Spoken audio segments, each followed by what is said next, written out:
ساجی میرا بنیادی سوال یہ ہے کہ ہم عربی زبان جانتے بھی ہیں، صرف نحو سے بھی ہمیں شناسائی ہے، لیکن آپ نے استاذ امام کی خدمت میں یہ عرض کی تھی کہ مجھے قرآن سمجھ میں نہیں آتا، اور امام استاذ نے بھی فرائی صاحب سے یہ کہا تھا کہ مجھے عربی شاعری سمجھ میں نہیں آتی، تو ہم جیسا نوجوان قرآن کی زبان سے کیسے شغف حاصل کرے؟ کیا ادب جو جاہلیت کا ادب ہے اس کو زبانی یاد کرے؟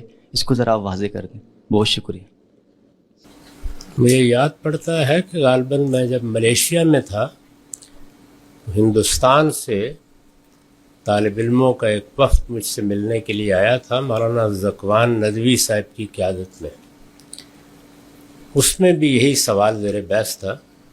میں نے بڑی تفصیلی گفتگو کر کے یہ بتایا تھا کہ وہ کیا چیزیں ہیں جو پڑھنی چاہیے، کن چیزوں کی مشق کرنی چاہیے، مختلف علوم میں امہات کتب سورس بکس کون سی ہیں۔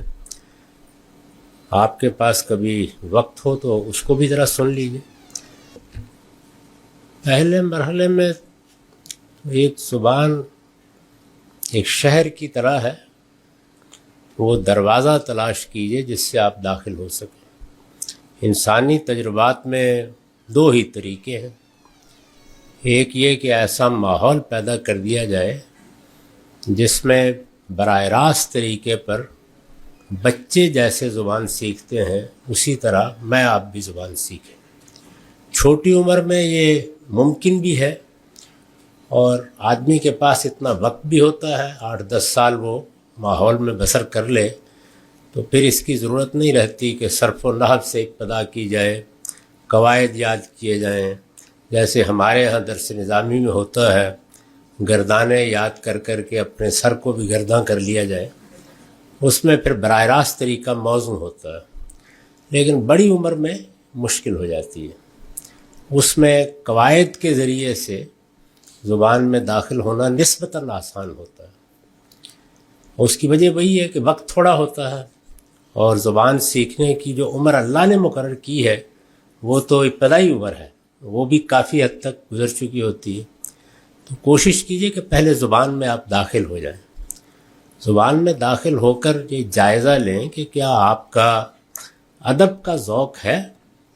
ہر انسان کو اللہ تعالیٰ نے یکساں صلاحیتیں، یکساں ذوق، یکساں رجحانات دے کر پیدا نہیں کیا۔ ادب کا ذوق آپ شاعری پڑھ کے بھی اندازہ کر سکتے ہیں، ناول پڑھ کے بھی اندازہ کر سکتے ہیں، اچھی نثر سے کیا آپ حظ اٹھاتے ہیں۔ آپ کے لیے اصل بات مدعی ہے یا پیرہن ہے، حقیقت کی طرف نگاہ زیادہ جاتی ہے، یا جو لباس پہنایا گیا ہے اس کو وہ بھی توجہ کا باعث بنتا ہے، اس سے جمالیات کیسی ہے۔ تو اپنا جائزہ لینا چاہیے۔ اگر یہ اندازہ ہو جائے کہ ادب کا اچھا ذوق ہے تو میرے نزدیک پھر بہت توجہ کے ساتھ، بہت دقت نظر کے ساتھ باقی ساری چیزیں چھوڑ کر مولانا فیض الحسن سہارنپوری کی شرح پڑھی، سبع معلقات کی بھی اور حماسہ کی بھی۔ جب آپ ان کو بہت اچھی طرح سے سمجھ لیں تو یوں سمجھ لیجئے کہ آپ نے ہندوستان میں ادب کی روایت کو آخری درجے میں جان لیا۔ اب پھر اس کے بعد کسی زبان کے ادب کا اپنے ذوق کے لحاظ سے مطالعہ ہوتا ہے۔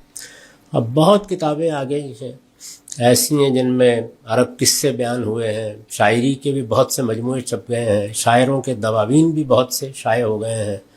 ہمارے ہاں جو پرانے نثری دواوین ہیں جیسے الکامل ہے مبرد کی، یا جاہز کی البیان والتبیین ہے، وہ تو ہیں ہی۔ تو اس طرح کی چیزوں کو کوئی 2-3-4 سال اپنے شب و روز کے مطالعے کا موضوع بنائیے، انشاءاللہ آہستہ آہستہ وہ ذوق پیدا ہو جائے گا۔ اس کے ساتھ اللہ کی کتاب کو پڑھتے رہیے، وہ تو پھر ہی کتاب از آسمان دیگر است۔